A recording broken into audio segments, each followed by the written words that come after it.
کہ مومن کھجور کی مشابہت رکھنے والا بندہ ہوتا ہے۔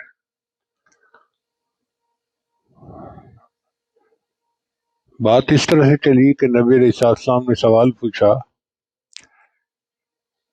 وہ کون سا درخت ہے جو خزاں میں پتے نہیں گراتا اور ہمیشہ پھل دیتا ہے اور بہت فائدہ مند ہے؟ تو صحابہ کرام نے کئی درختوں کے نام لینے شروع کر دیے جو جنگلی درخت تھے۔ عبداللہ ابن عمر رضی اللہ عنہ فرماتے ہیں، میں چھوٹا تھا تو میں بیٹھا ہوا تھا، میرے ذہن میں خیال تو آیا کہ یہ کھجور کا درخت ہے، مگر میں بولا نہیں کہ بڑوں کے سامنے پیش قدمی کرنی مجھے اچھی نہ لگی۔ تھوڑی دیر بعد صحابہ نے کہا، اے اللہ کے وسلم، آپ ہی بتا دیجئے وہ کون سا درخت ہے۔ تو نبی علیہ السلام نے فرمایا کہ وہ کھجور کا درخت ہے۔ کھجور کا درخت سراپا خیر ہوتا ہے،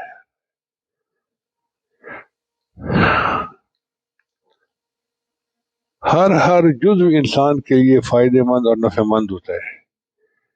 اس کی جڑوں سے رسیاں بنائی جاتی ہیں، اس کے پتوں سے ٹوکریاں، چٹائیاں بنائی جاتی ہیں، اس کی شاخیں جو ہیں وہ چھت کا کام دیتی ہیں، اور اس کا شہتیر جو ہے وہ بھی چھت میں کام آتا ہے۔ پھر اگر کچی کھجور کھائیں تو بھی کھائی جاتی ہے، اور اگر پکی ہوئی کھائیں تو پھر اور بھی بہتر ہے، اور اگر چھوارا بنا لیا جائے تو پھر تو پورا سال کام آتی ہے۔ اور آج کل تو کھجور کے اور بھی کئی پروڈکٹ بن گئے ہیں۔ پانی میں اس کا شربت بنایا جاتا ہے جس کو نبیذ کہتے ہیں، یہ نبی علیہ السلام کی مبارک سنت ہے۔ کھجور سے سرکہ بھی بنایا جاتا ہے، کھجور کا ملک شیک بھی بنایا جاتا ہے۔ آج کل تو مدینہ طیبہ میں کھجور کی گٹھلی نکال کر اس میں بادام ڈال کر دیتے ہیں، کیک بنائے جاتے ہیں، بسکٹ بنائے جاتے ہیں۔ اتنے کھجور کے پروڈکٹ بن گئے ہیں کہ بندہ حیران ہوتا ہے۔ اور عرب لوگ جو کھجور کی گٹھلیاں تھیں وہ اپنے جانوروں کو استعمال کرواتے تھے کوٹ کر، گویا اس کا ایک ایک جزو جو تھا وہ استعمال ہو جاتا ہے۔ یہی مومن کی مثال ہے کہ مومن کی ایک ایک بات خیر کا باعث، اس کے پاس بیٹھیں تو خیر کا باعث، اس سے مشورہ کریں تو خیر کا باعث، اس سے باتیں کریں، اس کے باتیں سنیں تو خیر کا باعث، اکٹھے سفر کریں تو خیر کا باعث۔ مومن اپنے گھر والوں کے لیے خیر کا باعث، پڑوسیوں کے لیے خیر کا باعث، بازار والوں کے لیے خیر کا باعث۔ تو جس طرح کھجور کا درخت سراپا خیر، مومن بھی سراپا خیر ہوتا ہے۔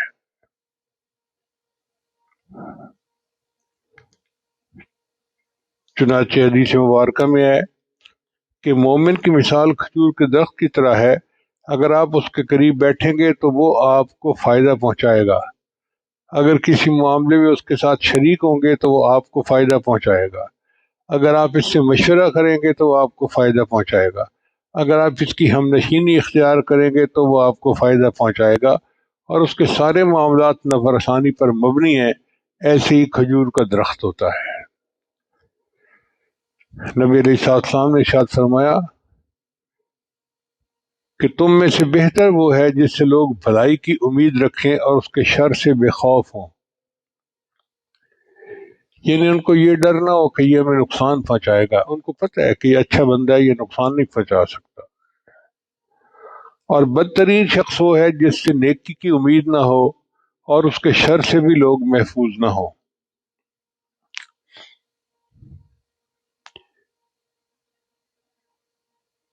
راغب اصفہانی نے لکھا ہے کہ میں نے ایک دیہاتی سے پوچھا کہ تمہارے پاس کون سے اموال ہیں؟ اس نے کہا کھجوروں کے باغات ہیں۔ میں نے کہا تم نے اونٹ کیوں نہیں رکھے؟ اس نے جواب دیا کہ کھجور کی شاخیں ہمارے لیے ایندھن ہے، اس کا تنا ہمارے لیے چھت ہے، اس کے پتے ہمارے لیے رسی ہیں، اس کی ٹہنیاں ہمارے لیے ٹوکریاں ہیں اور اس کا پھل ہمارے لیے غذا ہے۔ چنانچہ لقمان علیہ السلام نے اپنے بیٹے سے فرمایا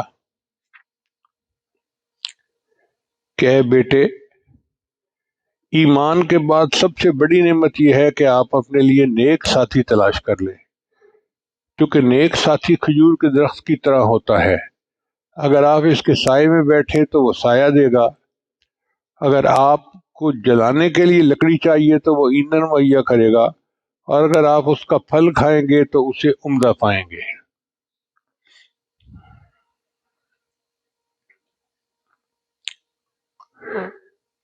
مومن کی زندگی میں سراپا خیر ہوتی ہے، بلکہ مومن کی موت بھی خیر کا باعث ہوتی ہے۔ امام احمد بن حنبل رحمۃ اللہ علیہ کے جنازے کو دیکھ کر ہزاروں نصرانی مسلمان ہو گئے تھے، یعنی ان کی موت بھی لوگوں کے لیے ہدایت کا سبب بن گئی۔ اتنی تو خیر ہوتی ہے نا مومن میں۔ کچھ ایسے لوگ ہوتے ہیں کہ جو کسی اللہ والے کا جنازہ پڑھ لیں تو ان کی بخشش ہو جاتی ہے، اور کچھ ایسے بھی ہوتے ہیں کہ جو جنازہ پڑھتے ہیں تو میت کی بخشش ہو جاتی ہے، اپنا اپنا درجہ ہوتا ہے۔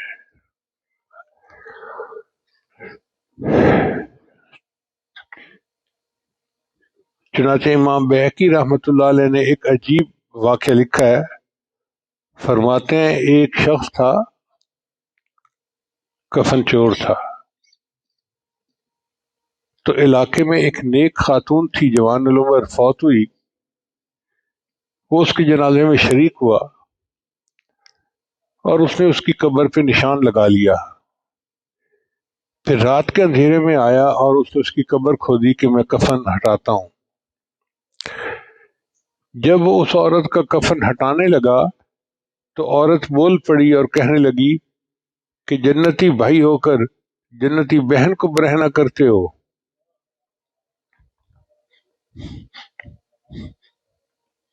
تو وہ گھبرا گیا۔ اس نے کہا تو جنتی ہے کہ تو نیک عورت ہے، پاک دامن عورت ہے، میں کہاں سے جنتی بن گیا؟ اس نے کہا اس لیے کہ تم نے میرا جنازہ پڑھا ہے، اور میرے اللہ نے فیصلہ کر دیا ہے کہ جس نے میرا جنازہ پڑھا اس کی اللہ نے مغفرت فرما دی۔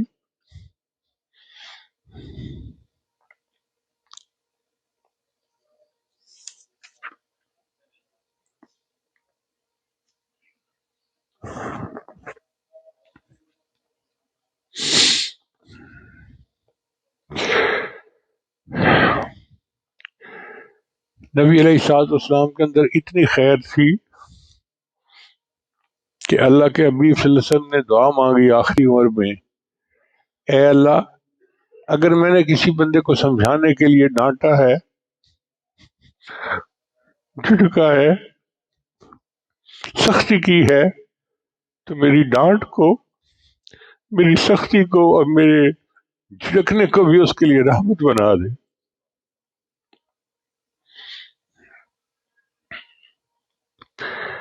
پھر کھجور کے اندر دوسری صفت برکت ہوتی ہے۔ نبی علیہ السلام نے ارشاد فرمایا کہ بے شک درختوں میں سے ایک درخت ایسا ہے کہ اس کی برکت مسلمان کی برکت کی طرح ہوتی ہے۔ جس گھر میں یہ درخت لگا ہوتا ہے گھر کے افراد اس کی برکت میں سے حصہ پاتے ہیں، اسی طرح اس کا پھل گھر کے لیے باعث برکت ہوتا ہے۔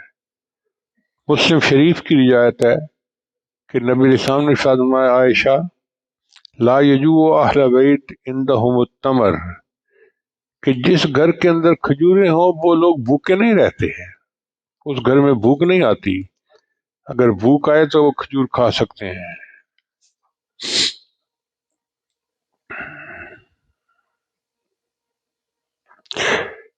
ایک دوسری حدیث میں نبی صلی اللہ علیہ وسلم نے فرمایا، یا عائشہ، بیت لا تمر فیہ جیاع اہلہ، کہ جس گھر میں کھجور نہیں اس گھر کے لوگ تو بھوکے ہوتے ہیں۔ ایسی مومن کا وجود بھی باعث برکت ہوتا ہے، جہاں سے گزرتا ہے وہاں اس کی برکت ظاہر ہوتی ہے، جہاں رہتا ہے وہاں اس کی برکت ظاہر ہوتی ہے۔ قرآن پاک میں اللہ تعالیٰ نے حضرت عیسیٰ علیہ السلام کے بارے میں فرمایا وَجَعَلْنِي مُبَارَكًا أَيْنَمَا كُنْتُ، یہ عیسیٰ علیہ السلام کا قول ہے، قرآن میں نقل ہوا۔ تو مبارکن سے مراد کثیر الخیر والعطا، اللہ نے ان کو کثیر الخیر والعطا بنایا تھا، وہ مبارک تھے۔ اس لیے جو اللہ والے ہوتے ہیں وہ بھی مبارک ہستیاں ہوتی ہیں، کثیر الخیر اور کثیر العطا ہوتے ہیں۔ نبی علیہ السلام نے ارشاد فرمایا بعض لوگ بھلائی کی کنجی ہوتے ہیں اور برائی کے لیے تالا، اور بعض لوگ برائی کے لیے کنجی ہوتے ہیں اور بھلائی کے لیے تالا۔ تو مبارک ہے اس شخص کو جس کے ہاتھوں میں اللہ نے خیر کی کنجیاں رکھ دی ہیں، اور بربادی ہو اس شخص کے لیے جس کے ہاتھوں میں شر کی کنجیاں ہیں۔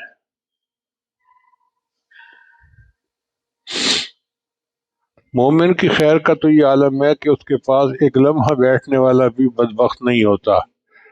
حدیث مبارکہ میں ہے ہم رجال اللہ یشقى جلیسہم، یہ ایسے لوگ ہیں کہ جن کے پاس بیٹھنے والا بدبخت نہیں ہو سکتا۔ یہ علامہ ابن قیم رحمۃ اللہ نے لکھا ہے ھذا من برکۃ الہم علی نفوسہم وعلی جلیسہم۔ قرآن مجید میں اللہ تعالیٰ ارشاد فرماتے ہیں لو تزیلوا لعذبنا الذین کفروا منہم عذابا علیما، اگر یہ مسلمان لوگ ہٹ جائیں تو ہم تو کافروں کو بہت دردناک عذاب دیں، یعنی کافروں پہ جو عذاب رکے ہوئے ہیں وہ مسلمانوں کی برکت سے رکے ہوئے ہیں۔ پھر ایک مناسبت اور بھی ہے کہ کھجور کے پتے نہیں گرتے، بعض درخت ہوتے ہیں نا ان کے پتے گرتے ہیں خوب، کھجور کے پتے نہیں گرتے۔ حدیث مبارکہ میں آیا ہے مومن کی مثال ایک سرسبز درخت کی مانند ہے جس کے پتے نہیں گرتے، اسی طرح مسلمان کی دعا ضائع نہیں ہوتی۔ مسلمان بندہ جو بھی دعا مانگتا ہے اللہ قبول فرماتے ہیں، لیکن قبول فرمانے کی چند صورتیں ہیں۔ ایک صورت تو یہ ہے کہ جیسے مانگی ویسے قبول ہو گئی، اور ایک صورت یہ ہے کہ جیسے مانگی ویسے قبول ہونا اس کے حق میں بہتر نہیں تھا، تو اللہ تعالیٰ اس دعا کے بدلے اس کو کوئی دوسری نعمت عطا فرما دیتے ہیں۔ ایکسیڈنٹ سے بچا لیا، کسی بڑی مصیبت سے بچا لیا، یہ جو مصیبت سے حفاظت ہے یہ بھی دعا کی قبولیت ہی کا ایک انداز ہوتا ہے۔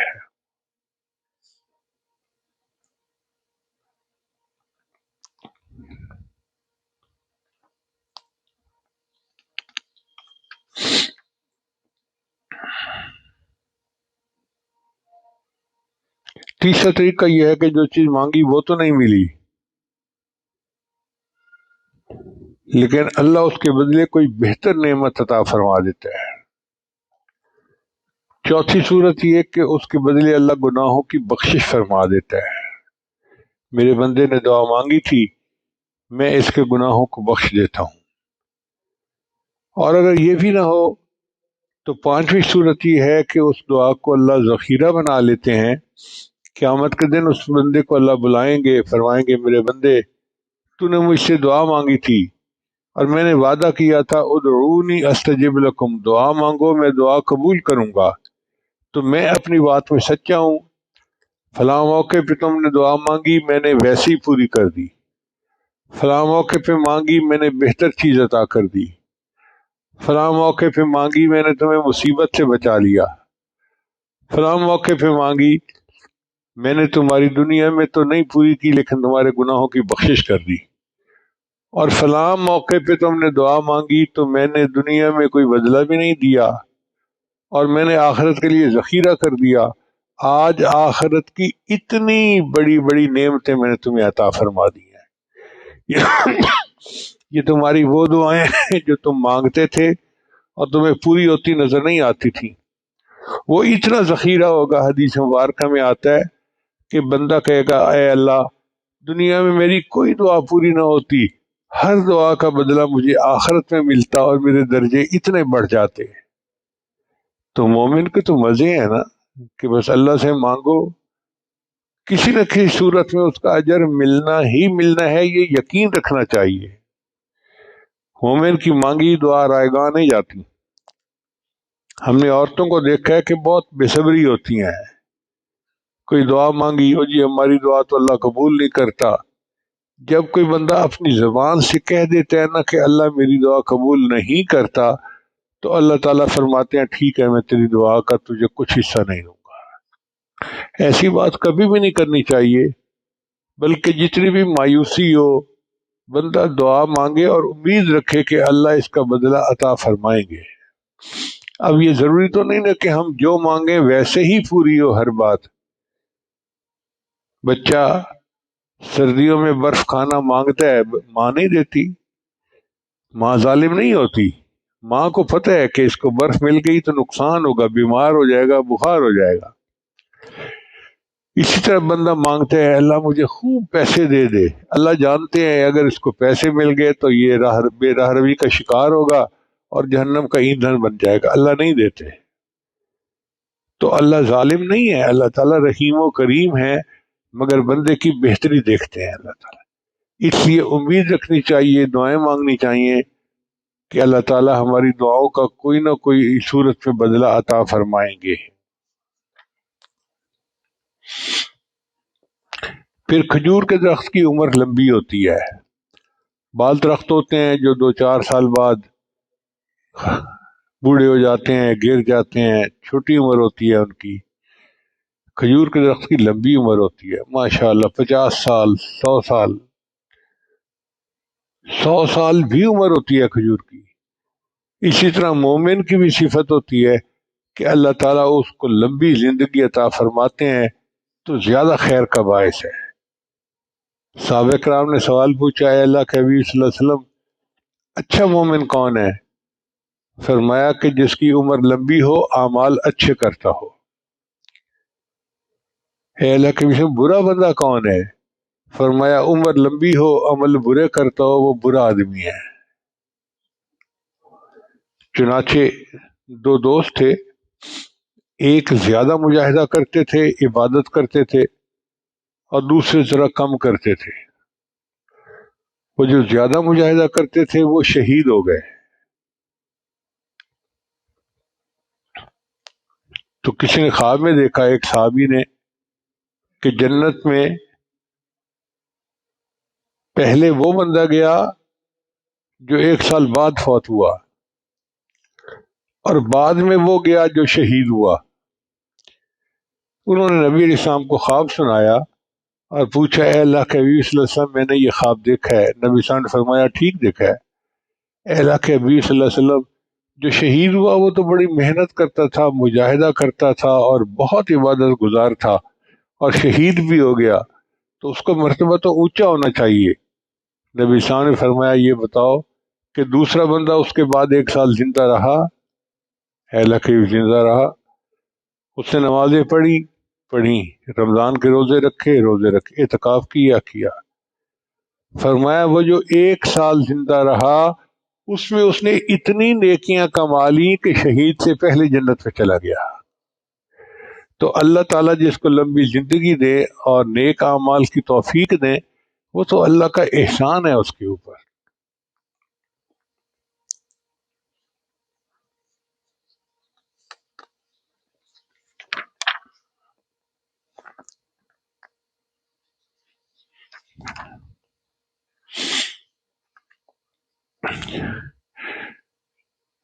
پھر کھجور کی ایک صفت یہ ہے کہ اس کا پھل استعمال کرنا آسان ہوتا ہے. اس کو کاٹنا نہیں پڑتا، کوئی چھری کی ضرورت نہیں، کوئی چھلکا اتارنے کی ضرورت نہیں. آپ کھجور کا پھل توڑیں اور منہ میں ڈالیں، اس کو کھائیں، استعمال کر سکتے ہیں.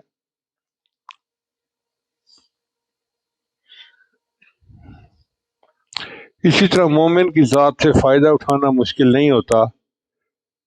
مومن کی طبیعت میں نرمی ہوتی ہے، اس سے کام لینا آسان ہوتا ہے.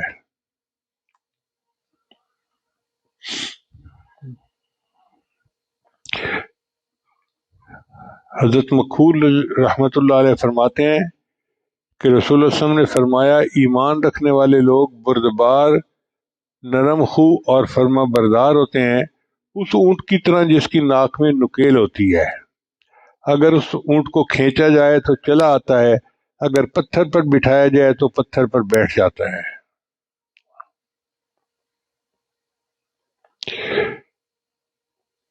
پھر کھجور کے اندر ایک صفت یہ ہے کہ یہ سردی گرمی برداشت کر لیتا ہے،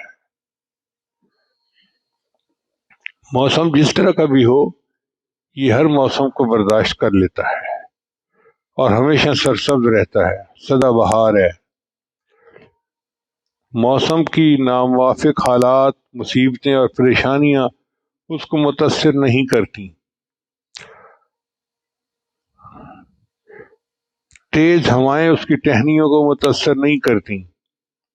ایسی مومن بندہ ہوتا ہے کہ ناموافق حالات میں وہ متاثر نہیں ہوتا، بلکہ ہر حال میں وہ اپنے اعمال کے اوپر جمع رہتا ہے اور استقامت کے ساتھ اعمال کرتا رہتا ہے۔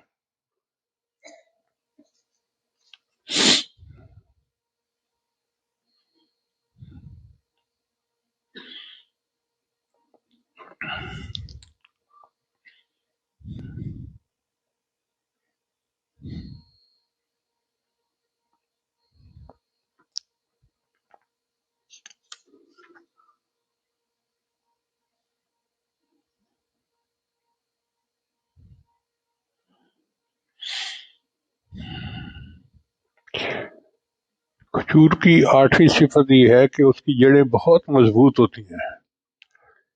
کھجور کی جڑیں بہت لمبی نیچے چلی جاتی ہیں زمین کے اندر اور بہت مضبوط ہوتی ہیں۔ ایسے ہی مومن کی صفات ہوتی ہیں کہ اس کا ایمان بہت مضبوط ہوتا ہے۔ آپ اندازہ لگائیے کہ صحابہ کرام پر کتنی سختیاں کی گئیں۔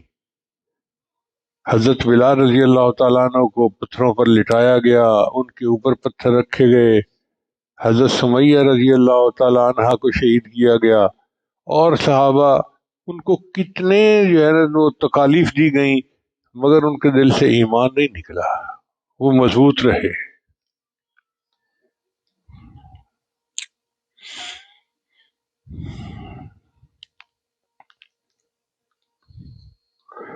جس طرح کھجور کی شاخیں اوپر کو اٹھتی ہیں، اسی طرح مومن کے نیک اعمال مسلسل اوپر جاتے رہتے ہیں۔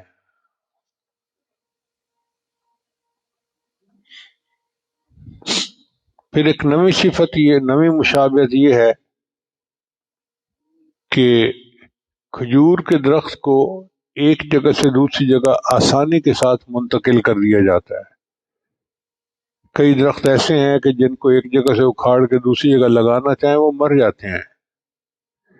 آم کے درخت اکثر و بیشتر دیکھا ہے کہ آپ ایک جگہ سے اکھاڑیں دوسری جگہ لگانا چاہیں مر جائیں گے، نہیں، حالانکہ پھل دینے والے درخت ہوں گے۔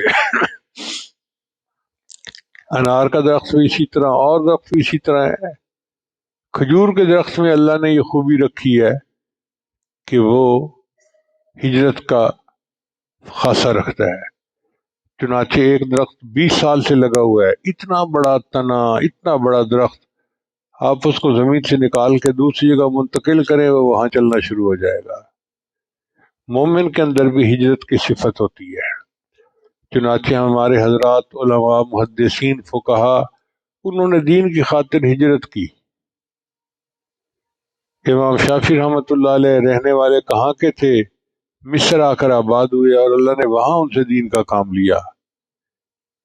کئی صحابہ رہتے مکہ مدینہ میں تھے، ہجرت کر کے دوسری جگہوں پہ آئے اور ان کی وجہ سے اللہ نے وہاں دین کو پہنچایا۔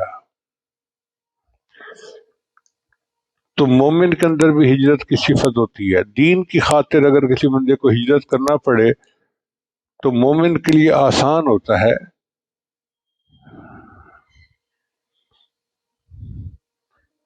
پھر ایک 10ویں مشابہت یہ ہے کہ کھجور جو ہے یہ پاکیزہ پانی سے پرورش پاتی ہے۔ بعض درخت ہیں ان کو گندا پانی دیا جائے تو وہ خوب پھل پھول دیتے ہیں، کھجور کا درخت تازہ پاکیزہ پانی سے پرورش پاتا ہے، مومن کی بھی یہی مثال ہے کہ حلال مال سے وہ پرورش پاتا ہے اور پھر اللہ اس کو نیک اعمال کی توفیق عطا فرماتے ہیں۔ ایک 11ویں مناسبت یہ ہے کہ کھجور ہم وقت تازہ، ہر وقت تازہ، یعنی اس میں ایسا نہیں ہے کہ جی کھجور آپ کو صبح کے وقت پھل دے گی، رات کو نہیں دے گی، دوپہر کو دے گی، شام کو نہیں دے گی۔ 24 گھنٹے میں جس وقت آپ چاہیں آپ کھجور کا درخت لے سکتے ہیں، آپ اس کا پھل تازہ پائیں گے۔ اسی طرح مومن بھی اعمال کے اعتبار سے ہر وقت تر و تازہ ہوتا ہے، دن میں بھی نیکیاں کرتا ہے، رات میں بھی نیکیاں کرتا ہے، تنہائی میں بھی نیکیاں کرتا ہے، مجلس میں بھی نیکیاں کرتا ہے، ہمہ وقت مومن سے نیکی کا عمل ہوتا رہتا ہے۔ 12ویں مناسبت ہر وقت دستیاب ہونا، چنانچہ جن گھروں میں کھجور کے درخت لگے ہوتے ہیں وہ جانتے ہیں کہ اگر اچانک کسی وقت مہمان آ جائیں تو بھاگ دوڑ نہیں کرنی پڑتی، ادھر مہمان آئے ادھر کھجور کا گچھا توڑیں اور ان کے سامنے رکھ دیں، مہمان کھانا شروع کر دیتے ہیں۔ اللہ فرماتے ہیں تؤتی اکلھا کل حین، کہ جو پھل دیتا ہے ہر وقت، یہی مومن کی صفت ہے کہ مومن بھی ہر وقت جو ہے خیر دیتا ہے، جہاں بھی ہوتا ہے، جس جگہ بھی ہوتا ہے۔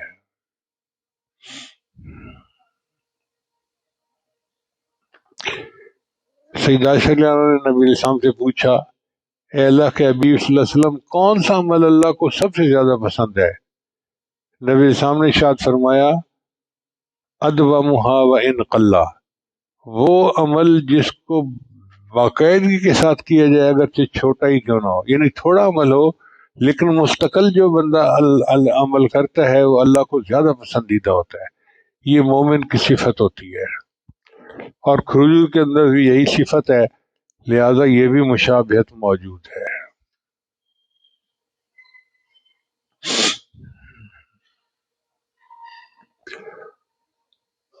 کھجور کے اندر ایک گوبھ ہوتا ہے جس کو جمار کہتے ہیں عربی میں، وہ نرم ہوتا ہے، اس کو کھانے کا بہت مزہ آتا ہے۔ چنانچہ نبی علیہ السلام ایک مرتبہ جمار کھا رہے تھے تو اس وقت نبی علیہ السلام نے کھجور کے بارے میں سمجھایا کہ یہ جمار کھجور کا دل ہوتا ہے اور وہ نرم ہوتا ہے، اور یہی صفت مومن کے اندر بھی ہوتی ہے کہ مومن کا دل نرم ہوتا ہے اور وہ اللہ تعالیٰ کو بہت پسندیدہ بنتا ہے۔ چنانچہ مسلم شریف کی ایک روایت ہے کہ نبی علیہ السلام نے ارشاد فرمایا کہ جنتیوں کی 3 نشانیاں ہیں، ان میں سے ایک نشانی رجل رحیم رقیق القلب، کہ وہ رحم کرنے والا ہوتا ہے، دل کا نرم ہوتا ہے۔ جنتی بندے کی یہ پہچان کہ اس کا دل نرم ہوتا ہے، سخت دل نہیں ہوتا، تو یہ بھی مشابہت موجود ہے۔ ایک حدیث میں نبی صلی اللہ علیہ وسلم نے فرمایا میں یحرم الرفق یحرم الخیر، جو آدمی نرمی اختیار کرنے سے محروم رہا وہ آدمی بھلائی سے محروم رہا۔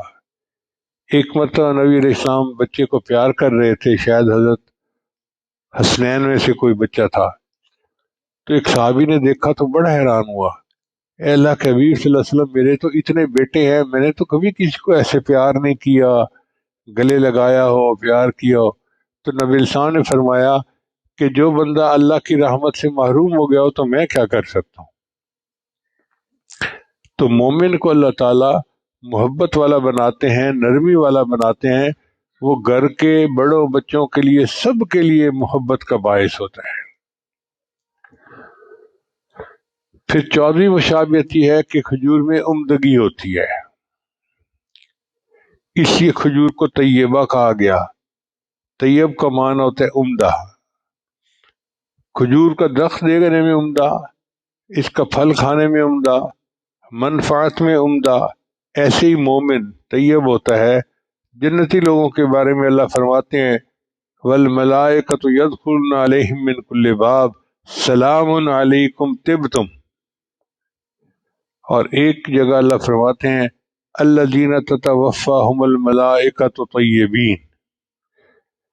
جب نبی علیہ السلام نے پردہ فرمایا تو صدیق اکبر انہوں نے دیکھا تو کہا اے اللہ کے وسلم طبت حیا و طبت میتا، آپ کا جینا بھی بہت مبارک تھا، عمدہ تھا، اور آپ کا پردہ فرما جانا بھی بہت ہی عمدہ تھا. پھر ایک خوبی یہ ہے 15ویں کہ کھجور جو ہے وہ پتھر کے بدلے پھل دیتی ہے. بعض لوگ جو کھجور کے اوپر چڑھ نہیں سکتے وہ پھر نیچے سے پتھر مارتے ہیں تو کھجور اس کے بدلے میں ان کو اپنا پھل دیتی ہے. مومن کا بھی یہی معاملہ ہے کہ لوگ اس کے ساتھ برائیاں کرتے ہیں اور مومن اس کے بدلے ان کو اچھائیاں دے رہا ہوتا ہے. چنانچہ نبی علیہ الصلوۃ والسلام کی ایک صفت تورات میں یہ بتائی گئی کہ وہ ایسے نبی ہوں گے جو برائی کے بدلے اچھائی کا معاملہ کریں گے. پھر ایک 16ویں مشابہت یہ ہے کہ آلودگی سے بلند و بالا. کھجور کا جو پھل ہوتا ہے وہ زمین کے قریب نہیں ہوتا، اونچا ہوتا ہے، چنانچہ زمین کی جو آلائش ہے، پالیوشن ہے، اس سے وہ بچا ہوا ہوتا ہے. اسی طرح مومن کی شخصیت کو اللہ نے بلند و بالا بنایا ہوتا ہے. وہ حالات کی وجہ سے، لوگوں کی وجہ سے پالیوشن کا شکار نہیں ہوتا، بلکہ اللہ نے اس کو آلودگی سے پاک رکھا ہوتا ہے. وہ اپنے بدخواہوں کے لان تان کا اثر قبول نہیں کرتا، ان کے ساتھ بھی نیکی کا معاملہ کرتا ہے. پھر ایک 17ویں مشابہت یہ ہے کہ کھجور کے اندر مٹھاس ہوتی ہے. اسی طرح مومن کے اندر بھی ایمان کی مٹھاس ہوتی ہے. نبی صاحب نے فرمایا ثلاث من کن فیہ وجد حلاوت الایمان. 3 خوبیاں ایسی ہیں جس کے اندر ہوگی اس بندے کو ایمان کی حلاوت مل جائے گی.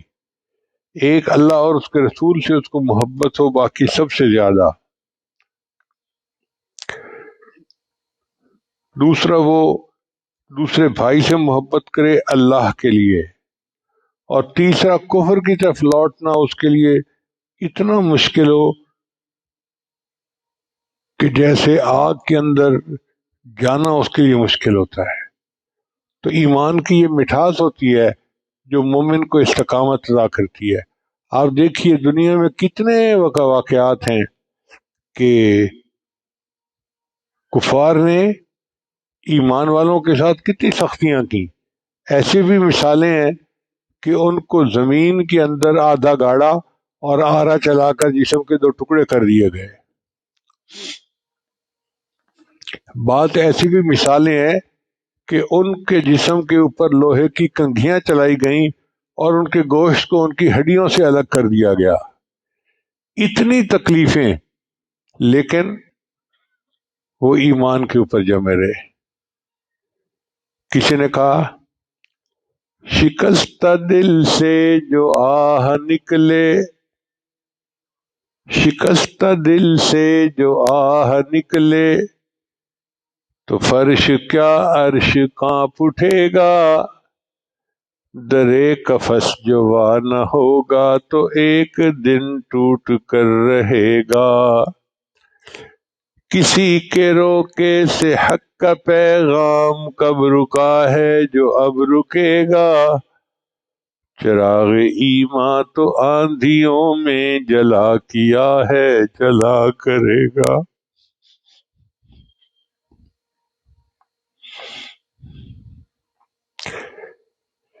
پھر کھجور کے اندر ایک خوبی یہ بھی ہے کہ وہ اپنا دفاع اور اپنی حفاظت خود کرتا ہے. اس کے پتے نوکیلے ہوتے ہیں، جو بندہ اس کے اوپر چڑھنا چاہے، پھل لینا چاہے تو کانٹے جو ہیں اس کی حفاظت کرتے ہیں. ایسی مومن کی مثال ہے کہ مومن کو اللہ نے اتنا بہادر بنایا ہوتا ہے، وہ اپنے ایمان کی خود حفاظت کرتا ہے. ایسا نہیں ہے کہ کوئی فتنہ آئے گا اور مومن تک پہنچ جائے گا. اللہ نے مومن کو یہ فہم دی ہوتی ہے، وہ فتنوں سے بچ کے ایمان کی حفاظت کے ساتھ زندگی گزارتا ہے. پھر 19ویں خوبی یہ ہے کہ صبر ہوتا ہے. کھجور کے درخت کو پانی ملے تو بھی یہ تازہ رہتا ہے، اور اگر مدتوں پانی نہ ملے تو بھی تازہ رہتا ہے. چنانچہ وہ علاقے جو بہت گرم ہیں اور جہاں بارشیں بھی نہیں ہوتی، وہاں بھی صحراؤں میں کھجوروں کے درخت ہو جاتے ہیں. مومن کی بھی یہی صفت ہے. کھانے پینے کو ملتا ہے تو مومن اللہ کا شکر ادا کرتا ہے، اور اگر نہیں ملے تو مومن صبر کر لیتا ہے.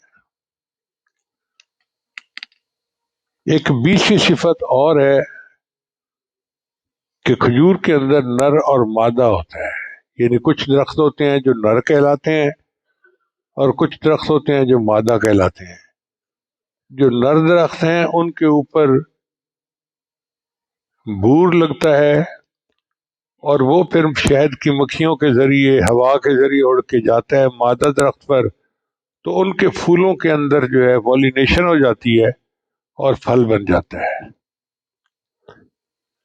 مومن کی بھی یہی مثال ہے کہ اللہ تعالیٰ نے مرد کو یہ صفت دی ہے کہ وہ بیج دیتا ہے، اور بیوی اس بیج کو لے کر پھر اس سے اس کی آگے اولاد ہوتی ہے. نبی علیہ السلام نے حضرت سلمان فارسی لانوں کے باغ میں 3000 کھجوریں لگائی تھیں. 3000 کھجوریں بہت ہوتی ہیں.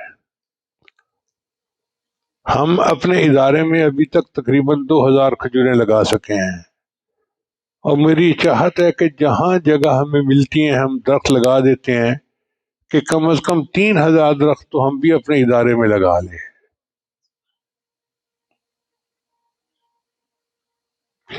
ہمیں بھی پہلے پتہ نہیں تھا اس بات کا کہ نر اور مادہ اس میں ہوتا ہے. وہ تو جب ہم نے باہر سے بڑے بڑے درخت منگوائے لگانے کے لیے، تو آنے والے انجینئر نے مجھے 2 باتیں کہی. اس نے کہا جی ایک تو یہ درخت جو ہے یہ پولینیشن کے لیے ہوتا ہے، اور پھل یہ نہیں دے گا. ہم نے وہ بھی لگوائے. اور دوسرے اس نے کہا کہ یہ مادہ درخت ہے، یہ پھل دے گا. پھر اس نے ایک بات اور کہی. اس نے کہا کہ جب اس درخت کو ایک جگہ سے دوسری جگہ لگایا جاتا ہے تو یہ درخت دیکھنے میں بالکل خشک ہو جاتا ہے. آپ نے پریشان نہیں ہونا، یہ درخت کا معمول ہی ایسا ہے، مگر اندر سے پھر یہ سبز ہونا شروع ہو جائے گا اور پورا درخت سرسبز ہو جائے گا. اب اتنے بڑے بڑے درخت ہم نے ٹرک پہ منگائے، اتنی مشکل سے لگائے. اس وقت تو ٹائم بھی تھا اور صحت بھی تھی، تو میں اس کو روزانہ کئی دفعہ جا کے دیکھا درخت کو. اب میں دیکھوں تو ٹہنیاں خشک ہوتی جا رہی ہیں، بالکل لکڑی کی طرح خشک. تو میں بڑا پریشان، دعائیں مانگوں یا اللہ مہربانی فرما، اتنی محنت کی ہے، اگر یہ درخت مر گیا تو مشکل ہو جائے گی. پھر میں نے اس انجینئر کو بلوایا فون کر کے. اس کو کہا کہ بھئی آپ نے تو اتنی محنت کی اور ہم تو اس محنت کو نہیں سنبھال سکے. اس نے کہا حضرت بس آپ اس کے اندر دیکھیں، شاخوں کے اندر سینٹر میں، یہ وہاں سے سبز ہونا شروع ہوگا اور بالآخر پورا سرسبز ہو جائے گا. اور ایسا ہی ہوا. تھوڑے دنوں کے بعد اندر سے سبز ہونا شروع، اور بالآخر پورا سرسبز لہلاتا ہوا درخت بن گیا. تو ہمیں سمجھ آئی کہ واقعی مومن کے ساتھ یہ بھی ایک مشابہت ہے کہ مومن جتنا برا ہو، جتنا گناہگار، جتنا خطا کار، وہ اندر سے سرسبز ہونا شروع ہوتا ہے. پہلے دل بدلتا ہے، پھر انسان کے اوپر اعمال بدل جاتے ہیں. چنانچہ کتنے لوگ ہیں جو مشائخ سے بیعت ہوتے ہیں، بیعت ہوتے ہی ان کا دل بدل جاتا ہے، پھر اثرات ظاہر ہوتے ہیں تو بعد میں وہ متبع سنت بن جاتے ہیں.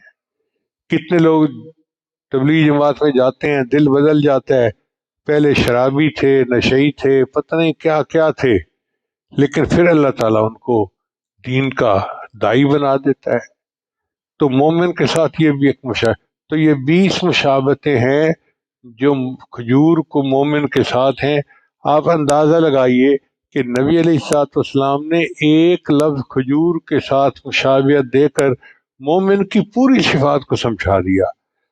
ہم قربان جائیں اس ملے میں انسانیت پر جن کو اللہ تعالیٰ نے ایسی نعمت اور حکمت اور علم عطا فرمایا تھا۔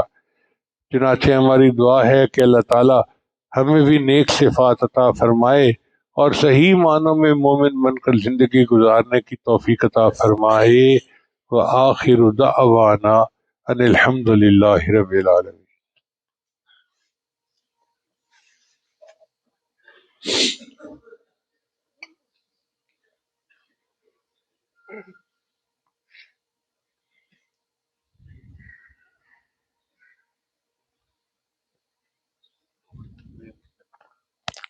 جی، بہت سارے احباب توبہ کی نیت سے آئے ہوئے ہیں، تو یہ عاجز کلمات پڑھائے گا توبہ سے۔ آواز اگر عورتوں تک جا رہی ہے تو وہ بھی توبہ کی نیت سے یہ کلمات پیچھے پیچھے پڑھ سکتی ہیں جہاں بھی بیٹھی ہوں۔ پڑھیے بسم اللہ الرحمن الرحیم۔ لا الہ الا اللہ محمد الرسول اللہ۔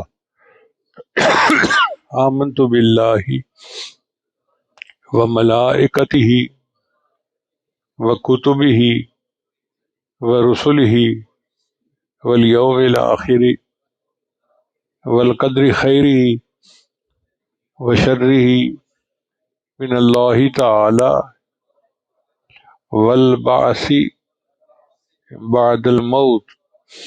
آمنت باللہ کما ہوا باسمائہ وصفاتہ وقبلت جمیع احکامہ اقرارا باللسان وتصدیق بالقلب۔ اشہد ان لا الہ الا اللہ واشہد ان محمدا عبدہ ورسولہ۔ استغفر اللہ ربی من کل ذنب واتوب الیہ برحمتک یا ارحم الراحمین۔ ان کلمات کو پڑھنے سے ہم تو بتائے ہو چکے ہیں، چند معمولات ہیں جن کو باقاعدگی سے کریں گے تو اللہ تعالیٰ دل کو منور کریں گے۔ ان میں پہلا عمل ہے 100 مرتبہ استغفار صبح شام پڑھنا۔ دوسرا عمل ہے 100 مرتبہ درود شریف صبح شام پڑھنا۔ تیسرا ہے قرآن مجید کی تلاوت روزانہ کرنا، ایک پارہ پڑھیں آدھا پارہ پڑھیں مگر پڑھیں ضرور۔ چوتھا ہے چلتے پھرتے ہر وقت دل میں اللہ کو یاد کرنا، ہتھکار وال دل یار والے اس کا نمونہ بن جانا۔ اور پانچواں ہے مراقبہ، صبح و شام نماز کے بعد تھوڑی دیر کے لیے آنکھیں بند کر کے اللہ سے لو لگا کے بیٹھ جائیں اور یہ محسوس کریں کہ اللہ کی رحمت آ رہی ہے، دل میں سم آ رہی ہے، دل کی ظلمت اور سیاہی دور ہو رہی ہے اور دل اللہ اللہ اللہ کہہ رہا ہے۔ انشاءاللہ چند دن مراقبہ کریں گے، آپ کے دل میں اللہ کی محبت بڑھے گی، آپ اس کی لذت کو خود محسوس کریں گے۔ اللہ کے بڑے مزے جو بھی چاہے وہ چکھ لے، یہ کسی کی ملکیت نہیں ہے۔ جو بھی کلمہ گو اللہ اللہ کرے گا، اللہ تعالیٰ اس کے دل میں اپنی یاد کا لطف عطا فرما دیں گے۔ چنانچہ اللہ کو یاد کیجئے اور اللہ کی یاد کا لطف اٹھا لیجئے۔ اللہ تعالیٰ سب کو اپنے مقبول بندوں میں شامل فرمائے، سنتیں ادا فرما لیجئے۔